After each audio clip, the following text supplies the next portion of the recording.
Good afternoon, everyone. Thank you to the organizers for putting together this event and for thinking about commemorating the massacres of October 17th, 1961. Thank you also to all of you who have taken the time to be here with us today. What I wanted to contribute today is how I personally, as an Algerian, personally experienced this October 17th in 2021. And of course, I'll have, since the organizers have accorded me 45 minutes, so I should be able to do that thoroughly. Just kidding. I only have a few minutes, so it'll have to be a schematic way of going about this, and I'll have to cut some corners and be reductionist in some ways. So this 17th of October 2021, let's start with the official commemorations. So in France, the French president Macron has made some statements in which he called the events or the massacre. He called it something that is unacceptable, but he attributed it to Papon, i.e., making it an issue that is only restricted to the municipality, to Paris. That's something that the Préfet of Paris has done, as opposed to a French state, a crime that is committed by the French state. It is obvious that something of that magnitude could not have happened without the green light of the French state at the time. So you've had that, and that shows you trying to make it a municipal issue as opposed to a state or national issue. Shows you the unreadiness or unwillingness of official France to recognize its colonial crimes and to let alone give reparations or move forward beyond that. So that's on sort of the French side. On the Algerian side, you had a minute of silence, and that was the official response to or the official way of commemorating these massacres. But sort of beyond the empty shell of official solemnity and the laying out of flowers and wreaths and the official way of memorializing these massacres and these lives, to truly honor the memory of the people who died, who were tortured, who were imprisoned in 61, is to highlight their struggle, what they were struggling for and why, what were they trying to achieve, and what were they prepared to sacrifice to achieve that. So, and also to think about it in ways as how can it serve us today? How can we operationalize it? How can it be a positive energy for struggles that are aiming to achieve similar goals? So if we think about what those Algerians were doing on that fateful October 1761, we can at least very schematically again think that there was an immediate goal, which was protesting the curfew that was imposed on Algerians in France at the time. That's sort of the immediate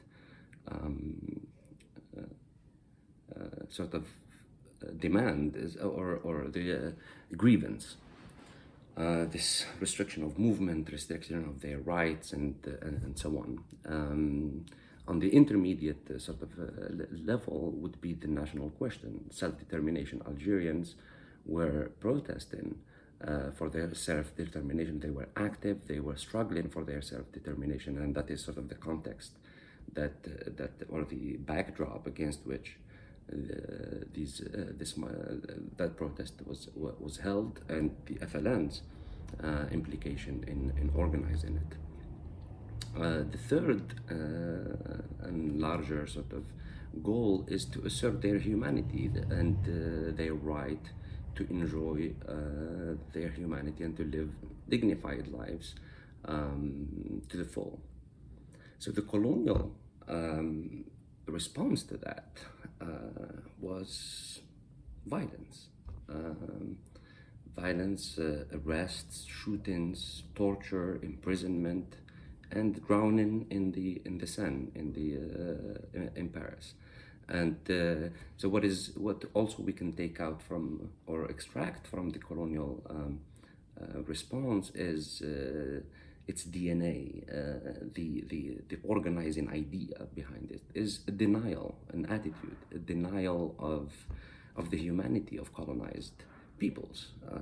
They're not treated as humans. This is a statement on their humanity, or actually the lack thereof, and a denial of their right to self-determine, to decide for themselves, and to live in a world of their own making. And the third would be their freedoms, freedom of movement, freedom of speech in this case, and so on.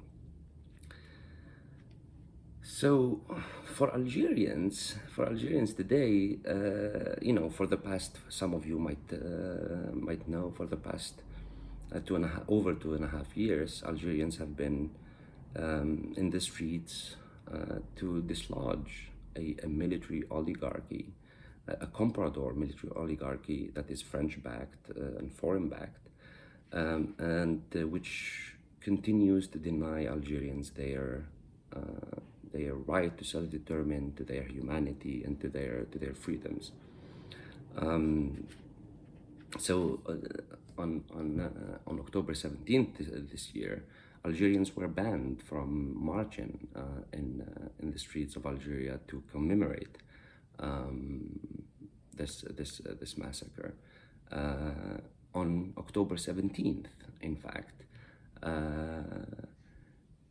the Algerian Coast Guard is accused of drowning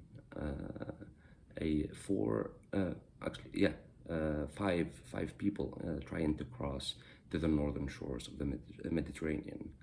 A couple, their daughter, and their unborn baby, as well as the young soccer players who were whose boat was hit by a Coast Guard boat and split into two, killing four people and injuring others.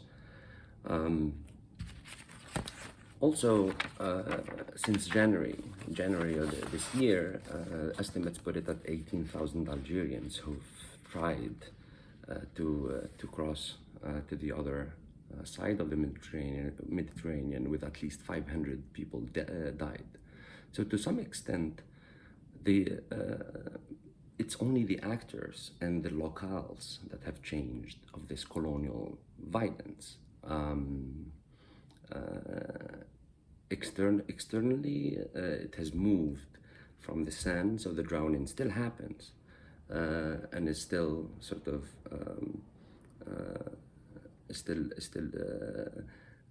a policy or a way of dealing with Algerians and colonized peoples more generally. But instead of it being in the Seine in Paris, now it happens in the Mediterranean. And internally also in France, it has been delocalized again from the Seine, but maybe moved to the banlieue, as the picture in front of you that demonstrates. So Algeria today its resources, natural resources like gas and oil, are largely controlled, still largely controlled by French companies like Total. Key airports and infrastructures are run and hence controlled by French companies. French automobile industry is kept afloat by the Algerian administration and equipping the repressive apparatuses. Algeria's airspace is open to the French military and other militaries to maintain African African neighbors under the yoke of colonialism. And this denial the continued denial of Algerians' humanity, of their dignity, of their self-determination, right to self-determine and to their freedom, is precisely what this movement that has been on the streets for over 2.5 years is trying to address. So Algerians are very aware of the coloniality of their present, and they express it, and it's very evident in the slogans that they chant during the marches. For example, on the 57th anniversary of Algeria's formal independence, millions of Algerians on the streets chanting الشعب يريد الاستقلال, the people want independence. There are other slogans such as, is this a state or a colonial administration? Which demonstrates the deep popular awareness and consciousness of the coloniality of their present. Why would the people that are supposedly independent, and a country that is supposedly independent for 57 years in 2019, would come out on the street and demand independence? It shows you that they see the usurpers of power in Algeria as agents of colonial or neo-colonial domination. Lastly, what I want to say is the prevalence of and omnipresence of Palestinian flags in the Hirak marches, and seeing Chilean and Haitian and Lebanese and Sudanese flags alongside their Algerian counterparts, especially in protests organized by Algerians abroad, in the diaspora, demonstrate a deep awareness that the struggle is global, that these movements are struggling for similar things, and that the Algerian Hirak is contributing its 2 cents to human liberation and emancipation globally. And it's a statement, really, that what is happening today in Algeria with the Hirak movement, the fate and the freedom of humanity is being played in Algiers, in Haiti, in Lebanon, and elsewhere. So this is not something that happens over there. Even we're here, but our freedoms and our dignity is being played out on the streets of Algiers and elsewhere. So that shows, again, this presence of flags demonstrates the awareness of Algerians that no one is really free until everyone is.